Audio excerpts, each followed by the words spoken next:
Hello, everyone, and welcome to another edition of Traditionally Speaking.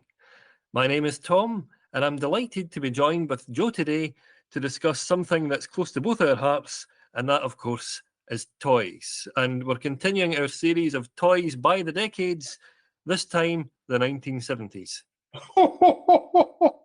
And I'll tell you, he isn't kidding when we say something near and dear to our hearts. And of course, me being Santa, I've either played with or given out everything that's on our list and more.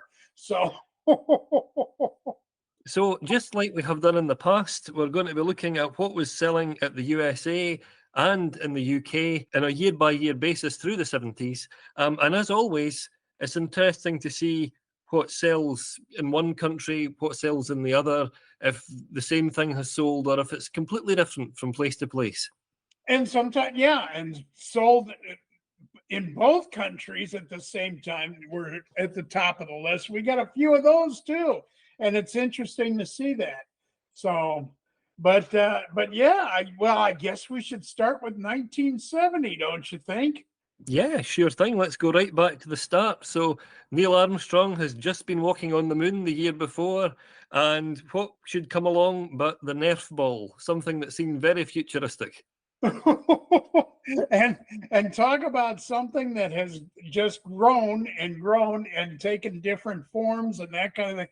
And as I was telling Tom, I wish I had just 1 month's revenue of all the Nerf guns I've given out. So I'll tell you, it's amazing. But that started with once finally kids were allowed to play ball in the house. Yeah, I mean, doesn't it say everything that this was popular both in the USA and in the UK? This was the top selling toy of 1970. And that was the thing that interested me was, I mean, it's a 4-inch polyurethane foam ball, but finally a toy that's not going to knock things over. No chance of ornaments getting smashed or cabinet windows getting shattered. Not to mention your mother's china. Yeah, I'll tell you that it really did make a difference and quite a big change across, I think, all our households, which is why I think it was so popular. I think I'll bet you more parents bought Nerf balls for their kids than the kids asked for.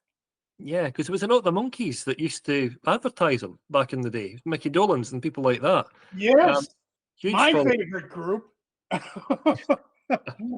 I grew up with them, and boy, I tell you, I love that. So yeah, if they endorsed anything, I was on board. So, but yeah, that was a huge thing in 1970. Yeah, So and one thing that's less well known over here, of course, is the term Nerf comes from the soft padding that was used in off-roading. That's where the Nerf ball got its name from. But I didn't know that. Is yeah, that where that came from? yeah, and Oh, as a result, I think it's part of the reason why it just continued to grow and grow. I mean, you've mentioned the Nerf guns and things like that, but there's so many other different variations of it. It's still going strong today. oh yeah, they've had everything from boomerangs to you name it, and any kind of form they could come up with, they've used that for the Nerfs. So, and with varying successes, of course. But anyway, but yeah, and it's still going strong today. So that's nice to see that 50 years later, and 54 actually, and I'm still going to get them on my list this year, I'm sure. Well, if you go 1 year down the line to 1971, there's a split between what was popular in the UK and in the US.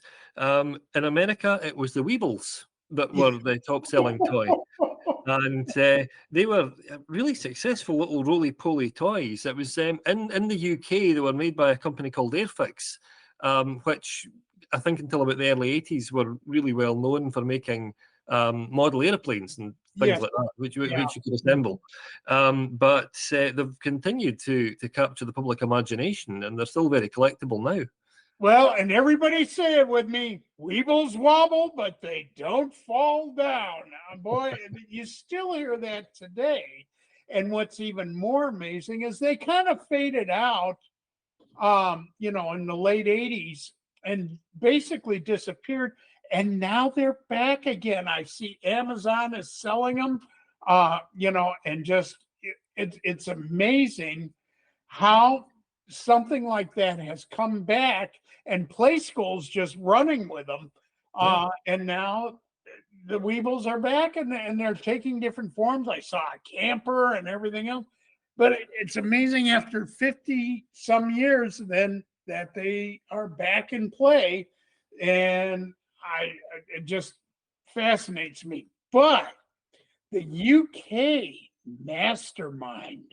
In the UK, you may or may not know there is a quiz show called Mastermind, famous for its big black leather chair. And contestants go in and they have to answer specialist questions and general knowledge questions, and it's always been seen as being quite grueling. You never really know quite how it's going to turn out. Well, interestingly, this game has nothing to do with that quiz show. It's a game with little coloured pegs, Right. and you have to guess what order they're in and see if you can do it within a certain number of moves.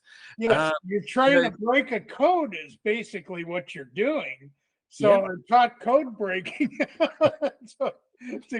I mean, what a difference. If you look at the two, look at Mastermind in the UK and that being the top toy, and look at Weebles in the US. I'm almost embarrassed being, in the US going, this is as advanced as we were, and look what they were playing with in the UK. Well, weirdly, it wasn't a British invention. It was an Israeli postmaster who came up with the idea Yes, it was. about 1970, and it was based on another game, a kind of pen and paper game from the 19th century called Bulls and Bulls Cows. and Cows. Yeah. Now that in turn was later picked up by MIT, who had a mainframe game for it, a very early computer game. And then, of course, we had the little plastic peg game, which was so successful in the early 70s. And it went on to, I think if you look back at primary school or elementary school, if it was the last day of term and you were allowed to bring a game in, 9 times out of 10 it would be Mastermind. Of course.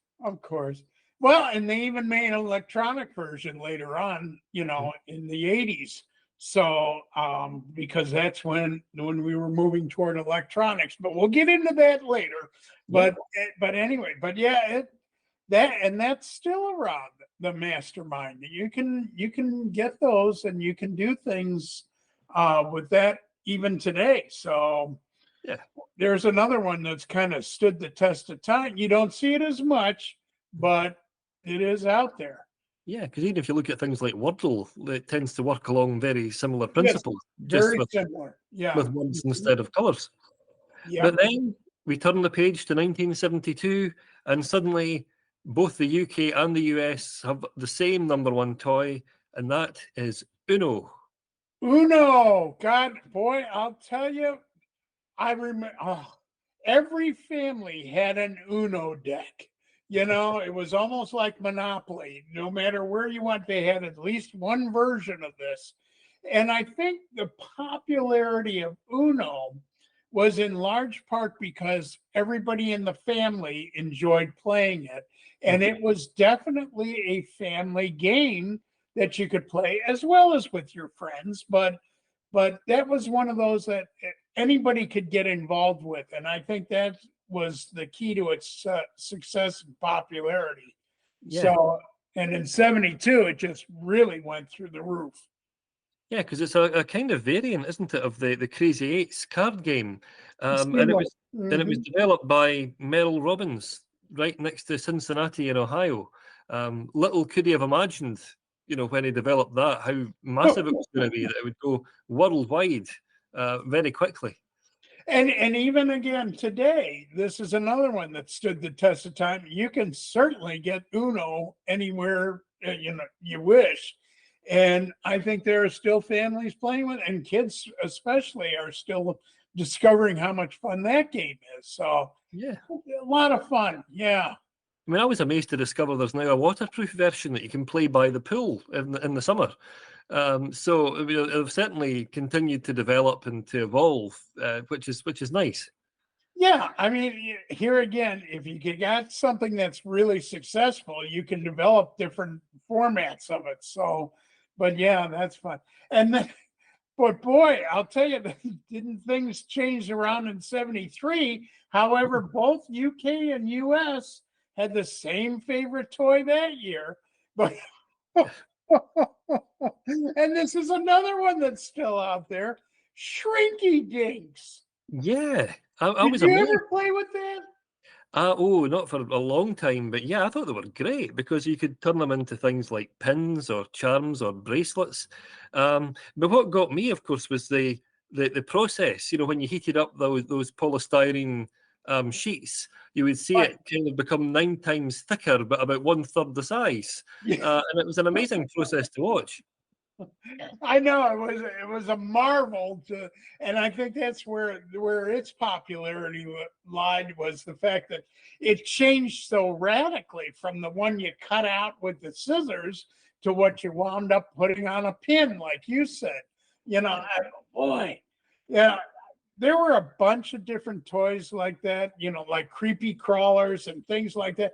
But the Shrinky Dinks, I think everybody enjoyed because you could do so much and you could just basically make anything you wanted. Yeah, people love handicrafts, and I think they particularly enjoy being creative. I think that's why these things are always so popular around Christmas time, and even in the lead up to Christmas.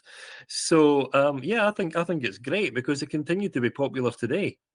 Yep, absolutely. And I'll tell you, it's just fascinating again that this is still around. You can still do things with the Shrinky Dinks. So, you know, nice to know we don't outgrow our toys. Absolutely. And on that very note, 1974, something that people are still enjoying: skateboards with urethane wheels. That was the biggest thing, boy. I'll tell you, when I was growing up, and I won't talk about how long ago this was, but we were still using steel wheels or skating wheels. And boy, when they came out with the urethane wheels, that just changed the entire sport, if you will, in the US. And boy, I'll tell you, and obviously that still is around today, and you see skateboards everywhere, and they're still using the urethane wheels, although they've improved on that as well. But Yeah. you guys had a different one in the UK. Yeah, totally different. And it amazes me that it was so successful here before it was in America. And that's Dungeons and Dragons, Yes. because their original set came out in 1974. And it's an amazing thing. I mean, even now, it's still the market leader in role playing games. And it's never been something I've actually been involved in, but I know lots and lots of people who have. And now, thanks to Stranger Things, it's got a whole new load of followers, who have seen it in pop culture and have got involved too. I was going to say that and the fact that is like that really exploded role playing on a level that had never before been seen, and is still extraordinarily popular today. My God, some of the clubs and stuff that are out there and are still doing this is just amazing. And I Mm. think everybody took a chance and got involved in that at one time or another. And there's one that goes through a lot of different generations. Yeah. I mean, I remember watching the cartoon show when I was a kid, but since then there have been various different computer interpretations of it. Some of them official, some of them unofficial. There's been the movie quite recently as well. So yeah, I mean, it never really goes away. It's always interesting to see how they layer on all this extra lore, and there's new storylines and new characters. I can see why it's been so popular. Well, and like you said, I mean, even just the new movie Dungeons and Dragons: Honor Among Thieves. I'll bet you that's going to cause a resurgence of this, Mm. because anytime you have something like that affects the populace as a whole, you're going to expand that even more so. So we might see a whole nother generation of Dungeons and Dragons exploding from that. Yeah, absolutely. But then it couldn't be any more different when we get into 1975, because again we have a split down the middle. In America, Pet Rocks. Can we get any less technical? Could we get any? Talk about dumbing down. And it was huge here. I mean, huge. Everybody had a pet rock. It's like, you can't be serious. But they were. Yeah, I mean, when Gary Dahl, the ad executive, had this idea of a collectible toy that came in its own custom cardboard box, I mean, could he ever have imagined it was going to make that leap from sort of like a kind of novelty niche toy into something that was going to be so huge? I'm sure he probably thought of this as, this is going to be a joke and nobody's going to buy it. And then all of a sudden, everybody did. That's it. And yet it couldn't be any different when you get across to the UK, and the top game was Othello. Nothing at all to do with William Shakespeare, though. It was a modern version of Reversi, which was a board game that had been around since about 1883. But they had this idea of having it on a fixed board, and somehow it just really took wings. It became really, really popular, and that Christmas of '75. Well, look at even Reversi today. You see a lot of people that still play that because it is a challenge. And that's one of those, it's almost like checkers from the standpoint, it doesn't take a, doctorate from MIT to figure out how to do this game. It's just a matter, and a lot of it is luck and a lot of it is skill and planning. But that's one of those, it's like, it's fun. You could sit down and play that in a short amount of time. And when you're tired of it, you just move on to it. But I could see where the popularity was so huge in '75. And it's certainly a whole lot smarter than a pet rock. Well, I mean, it couldn't be more different. And then you go to the following year and you discover something truly iconic. And that is the USA's top selling toy of the year, Stretch Armstrong.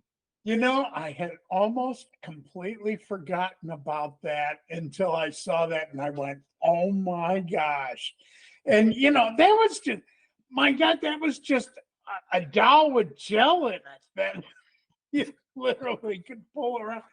And it's amazing. And that's around still, it's I just can't get over how some of these toys have stood the test of time.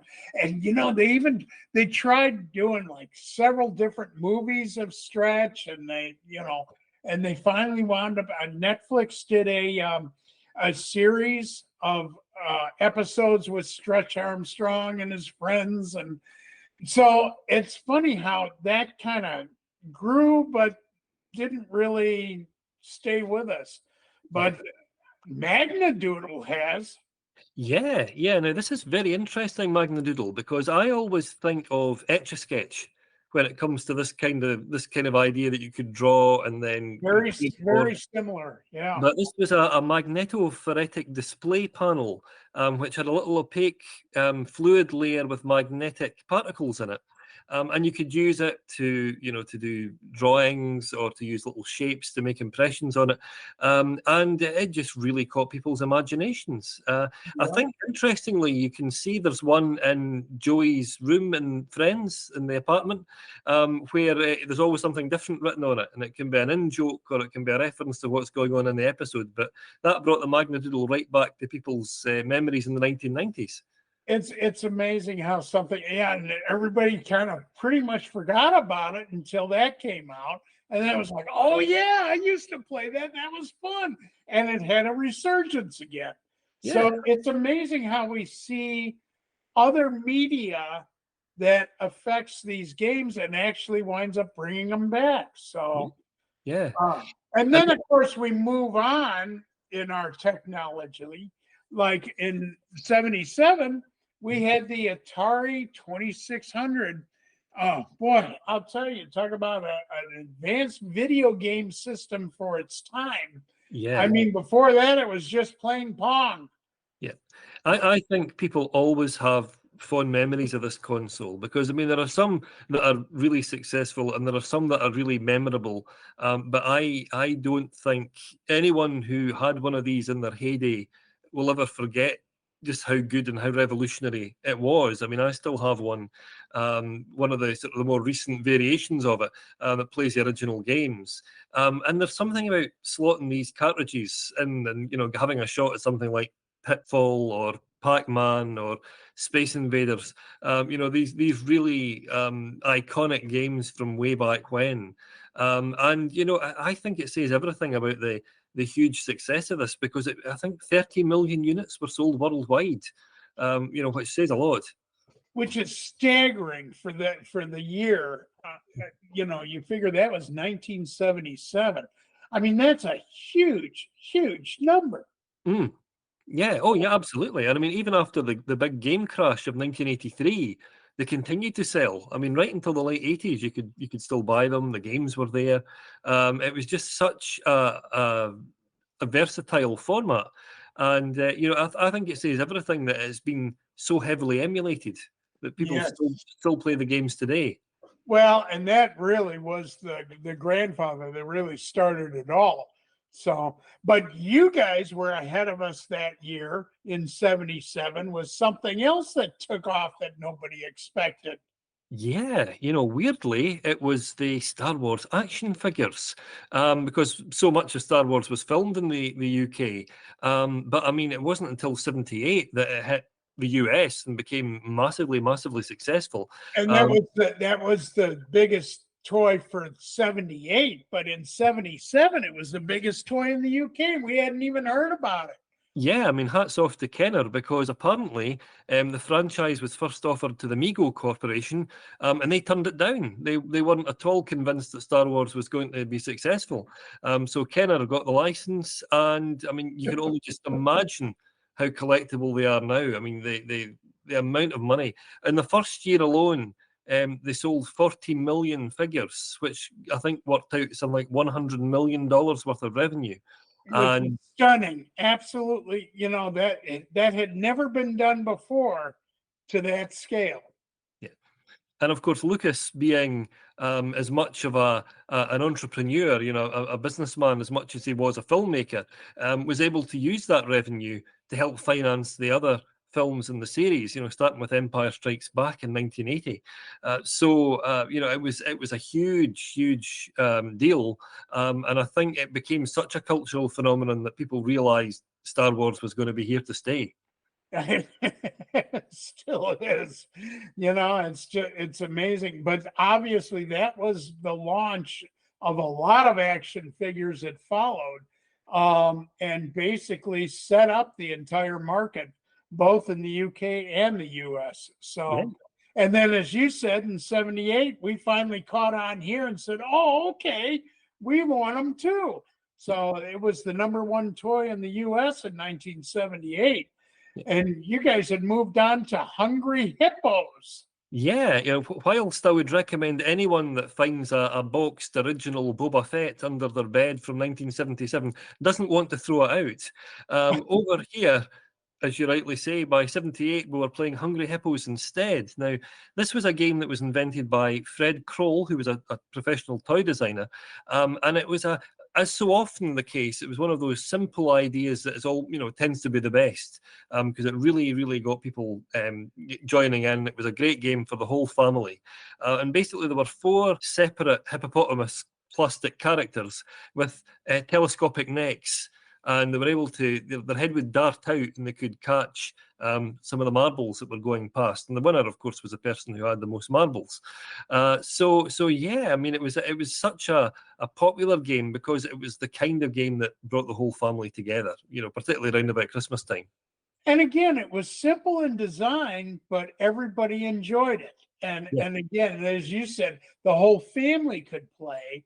It wasn't something that, you know, it was a particular skill set or was boring for adults. No, they had as much fun trying to catch it as the kids did. So it was funny. But yeah, so that's amazing. And, you know, I'm surprised that never hit the list for the US as being the top, because I still remember the commercials for that going around. So anyway, but then we get into 79 and Simon for the US. Wow. Yes. Oh, used to make me crazy. But, I mean, talk about trying to follow the patterns. Man, I spent hours and hours and hours playing that.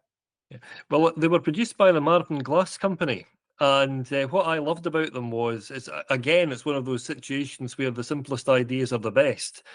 Because on paper, it should be easy. You watch this combination of, colors and sounds, and you have to just try and replicate them. But of course, in reality, much more difficult than that, because you have to remember all these complex chains of different colors and sounds.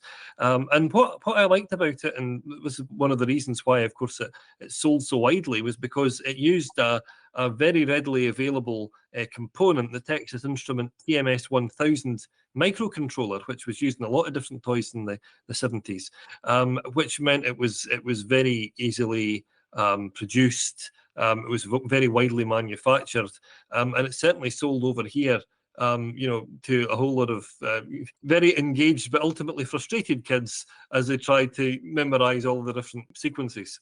Well, and meanwhile, while we were doing that, you guys kind of went off on your own tangent with Strawberry Shortcake. Yeah. I mean, that was a surprise to me because I was born in the late 70s, so consequently, I had no idea just how massive Strawberry Shortcake was. But the toy in the late 70s was the first of what would be a huge range of toys, and it was a really appealing little rag doll that was based on the design from the American Greetings cards. Little did anyone realize, of course, this was going to kick off a whole range of TV specials. There was going to be a whole lot of other merchandise, and for that reason, it's still popular today. And let's talk about that other merchandise, because I'll tell you, anything you could put Strawberry Shortcake on, she appeared on. I mean, everything from purses to clothes to sheets to you name it. I mean, there was nothing that you couldn't buy that didn't have Strawberry Shortcake. And you guys kicked that off, but boy, it grew big in the U.S. too. Yeah. But subsequently, after you guys got it, so it's amazing how some of these things still. And of course, if you say Strawberry Shortcake, everybody knows what you're talking about. Yeah, because I mean, it It's opened the still door, didn't it, there. to a whole Yeah. range of different characters, because we ended up having our family and our friends and all of these other characters, and I think it laid the groundwork for all of those other franchises directly after it. Everything from the Cabbage Patch Kids through to Sylvanian Families in the 80s. I think this was one of the origins. And like most of them, they all had cartoons at some point or another, so which kept that going. So it's amazing how our toys shape our lifestyle and how we wind up, grabbing onto something like this and then just keep developing it further. So, well, man, talk about some interesting toys of a decade. Man, other than Pet Rocks, I think almost everything on this list is still around and we're still playing with it, and has come back in one form or another. Like I said, even the Weebles are back now. So after an absence, but it's fun to see that we can continue this for centuries, and it makes you think about what are we playing with now that might be around in 50 years from today. Well, do you know, it's an amazingly eclectic lineup for the 1970s. And, you look back and you always see your favourites on there. I mean, for me, as I say, I'm still playing Atari 2600 games today. You just can't beat either Pitfall or Pitfall 2, The Lost Caverns. They're still as good today. River Raid as well. They're as good today as they always were. Well, I'll tell you what, when I get to Scotland, we're taking on a game of Uno. Absolutely. Absolutely, you're on. Still have fun with that. Anyway, well, I hope. Why don't we ask our listeners? Boy, if there was a particular game you played with in the 70s that we didn't touch on, we'd love to hear that. So, or if there were some other things that you thought should have been on this list that weren't, we'd love to hear that too. So by all means, drop us a line or make a comment or send us an email, and we'd love to see what you have to say about it. Yeah, absolutely. If you were growing up in the 1970s and you want to tell us a little bit about your favourite toys, don't forget you can check us out at traditionally-speaking.com and you can let us know about it. Well, I think we've covered this one pretty well. So, and I hope we brought some good memories back to some of our listeners, and they go, "Yeah, I used to play that." But anyway, and I'm excited to move on to our next subject, which will be our next month's podcast. And, it really has been a walk down memory lane, and it's made me feel very nostalgic for games of years past. So what will our next decade be is the question. Well, there's only one way to find out. You have to stay tuned. You have to. We promise we'll hit, every decade that makes sense. So believe me, and Tom's a great researcher on this. So thank you for all your work on this, my friend. This was been a real fun walk down memory lane. So, and I've enjoyed it. Yeah. Well, thanks so much, Joe, for discussing what has been a really, really fascinating topic. And to you at home, thanks very much for tuning in. I hope that you'll join us again soon. Take care, everyone. Till next time.